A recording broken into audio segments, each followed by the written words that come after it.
Bill along with Jules, and of course the Raptors have won the NBA championship, and that means our buddy Paul Jones is an NBA champion. He's the Raptors radio play-by-play man. He joins us on the MSG 150 speed dial presented by Files by Verizon. So, Paul, last week you said you were going to drink some champagne if the Raptors won. Did you drink it? And if so, how'd it taste? I did. And Bill, it was Isaiah Thomas's champagne. You know, he owns a Sherlon champagne, and he donated some stuff. And yeah, I'm not a drinker, but I will drink champagne. And I did have some of that. And man, it was good. Paul, you've been telling me the last couple of seasons that you saw this coming. I mean, I remember last year talking to you about this team. You know, what was it like kind of seeing this team do what they've done? I mean, they had such a business-like approach in how they completed the season. What was your impression overall on this whole thing? You know, JV, when I look at the way the team has built, 23, 34, 48, 49, 56, 59, 58, like it just, I've watched this slow build. And the one guy that stopped them was LeBron James. And he was finally out of the way. And even with that, Masai Ujiri just felt, I'm not going to take a chance. I'm going to rebuild it to beat LeBron, even if I have to see him on the other side of the, of the ledger in the finals. And getting Kawhi Leonard, and you were just waiting for this to happen. When they got Kawhi Leonard, it became legit. And then they made the trade for Marc Gasol to bolster it around the trade deadline. And you could see it coming. And the one thing, JV, that I saw over the course of the playoffs, we talk about this. The playoffs are a season unto itself, the same way the regular season is. And you improve over the regular season. Well, this team improved over the playoffs. And I could see it coming. I really could. And when they had the rough moments and Kawhi Leonard was able to get them through it, you just figured that something good was going to happen. I wasn't sure they were going to beat the Warriors in 5 or 6. I thought it might be a 7-game series, but I just didn't think they were going to give up home court advantage. Paul, do you have a sense at all? I mean, is there any kind of an asterisk next to this win because of the injuries? That's just my question, and I think a lot of people are asking that. Or do you think nope, they took advantage of it, and that's the name of the game? They took advantage of it, JV, and you know what they say: you can only play who they put in front of you. And Golden State, in their first title, there was no Kyrie Irving, there was no Kevin Love. LeBron was fighting by himself, and I saw a great sign. I happened to have the pleasure of being on. They had 5 buses, 5 floats yesterday, double-decker buses, and I was on 4 of them over the course of the parade. And I saw a great sign by a fan that said, "Kiss my asterisk." That's great. That's good. Everybody wanted to say, well, either, so that's there funny. was no KD, there was no Clay, and they just played who was in front of them. And man, to see these guys cut loose and celebrate yesterday after, as you said, Julianne, being so businesslike over the course of the season, it was really, really something to behold. Paul, what was it like? I mean, look at some of those shots. It's amazing. What was it like to be part of that? It's amazing. Bill. It was crazy, Bill. And it's surreal for me because, my brother Mark's in Miami, and they had 4 straight years of finals. They had 2 parades, and you watch the parades in San Antonio and Detroit, and the parade's always somewhere else, right?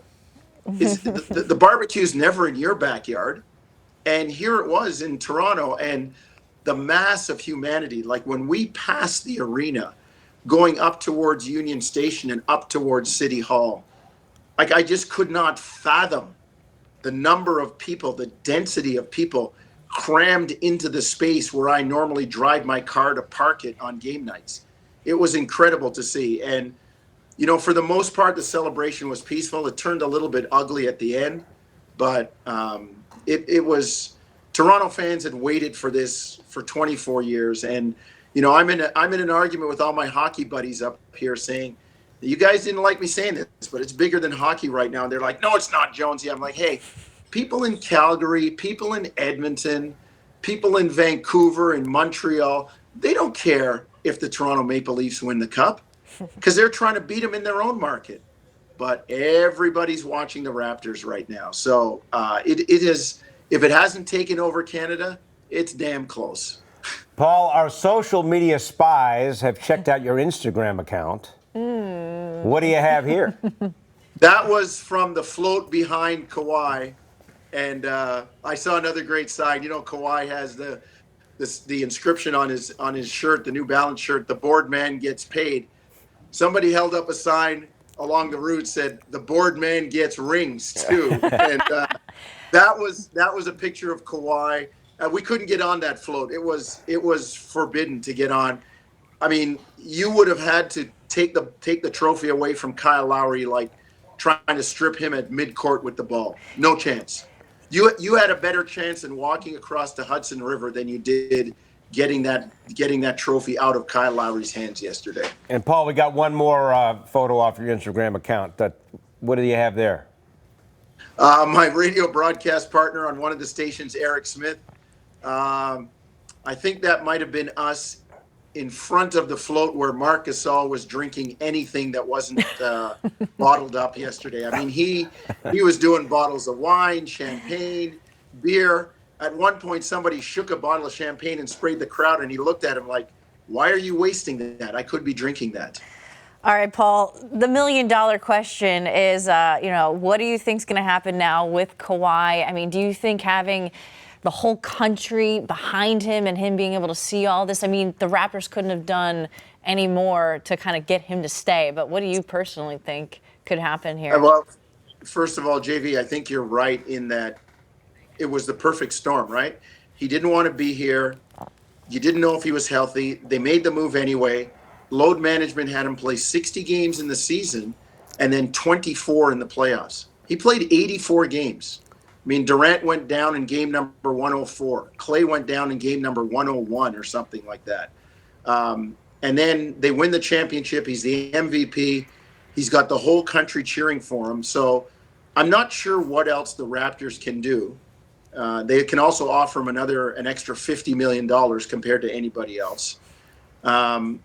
So if he's going to stay, he's going to stay. If he's going to leave, it might be a situation where I got here, I got you guys your title. Here's your banner. Hang it up next October. I want to be somewhere else. And I don't think you could fault him for that. But there's rumors out there that he's going to stay. He just plays it so close to the vest.